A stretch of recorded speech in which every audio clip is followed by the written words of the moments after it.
If you're seeing this on or before March 6th, Venus is about to enter into Aries, where Neptune and Saturn both already are partying. Have you noticed your sleep patterns are changing? Have you noticed all of a sudden you feel really driven to get something accomplished and or done? Have you noticed you are just in a drive to keep going? Yeah, okay, Saturn and Neptune in Aries, welcome to the new era. Venus hopping in there to say hello to all of us, especially coming off of eclipse season. We're about to see some crazy worth of those things that we have been driving force forward with thus far since both Neptune and Saturn entered into Aries. Think about it. What have you been doing? Think about it. What would you want because of what you've been doing? You've had goals and missions and things to accomplish, and you have done them to receive something, right? Venus entering into Aries. Bada bing, bada boom. It's yours. One of the things I love about Saturn and Venus when they get together, they're siblings, okay? Crazy to think about, but it's the truth. Saturn, cutthroat brother. Usually we think of him as the father figure, but he's the militant brother. Venus, the cutthroat sister. I messed it up a little bit. Whatever. We're going to keep going. Saturn being the militant brother, he's got to be the head of the household. He's got to keep it together. He's got to keep things in order so that all of his kids and all of his family,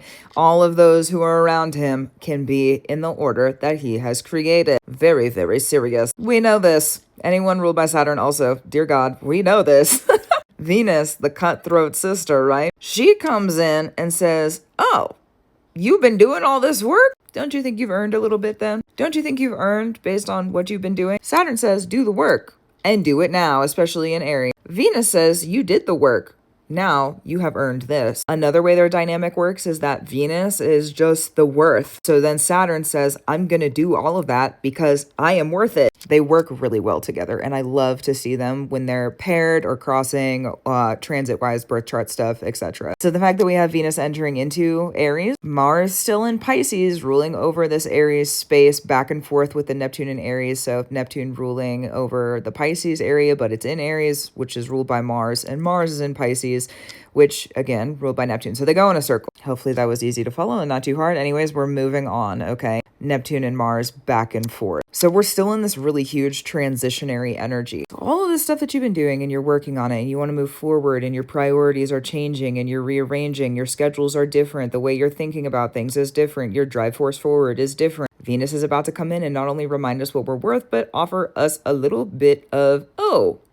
here's some rewards. And get ready, because it's Aries. It's going to be a Kickstarter fire. Oh, here's your rewards. Poof. All of this at the beginning for you because you did it. Poof. You want more? Okay. Poof. Some of the stuff, because Chiron is in Aries, might be a little triggering. However, if you've done a lot of healing work, even when it's triggering, it will be still very rewarding. For people who are still looking at your stuff going on in your life and saying, I don't know, this doesn't feel like what I'm worth, Aries is going to ask that you reorder some of your boundaries, reprioritize, and the lessons in Aries that are like that, usually pretty hard, especially with Saturn and the cutthroat sister of Venus. Ouch, okay? So if you find yourself realizing priorities are off a little bit, we've had some time before Venus enters into Aries, right? To get it together a little bit. So if you're noticing things are still maybe a little bit off, you are never in the wrong timing for you, okay? So don't get hard on yourself about it. Be gentle with yourself. Just notice the things that are coming up. If it's more difficult, rearrange as necessary. Because I will say with the way this transit is, if it is a little bit more difficult,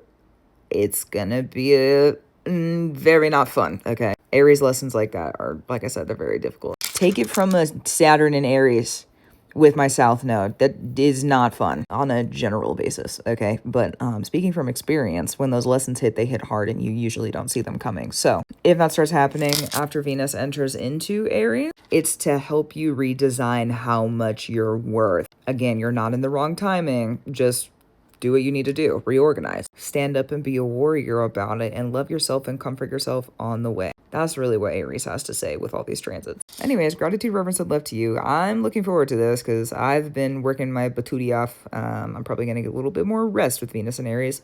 I think. We'll see. Has yet to be seen. But anyways, keep up the brew you need to do. I will too. And I'll talk to you soon. Also true.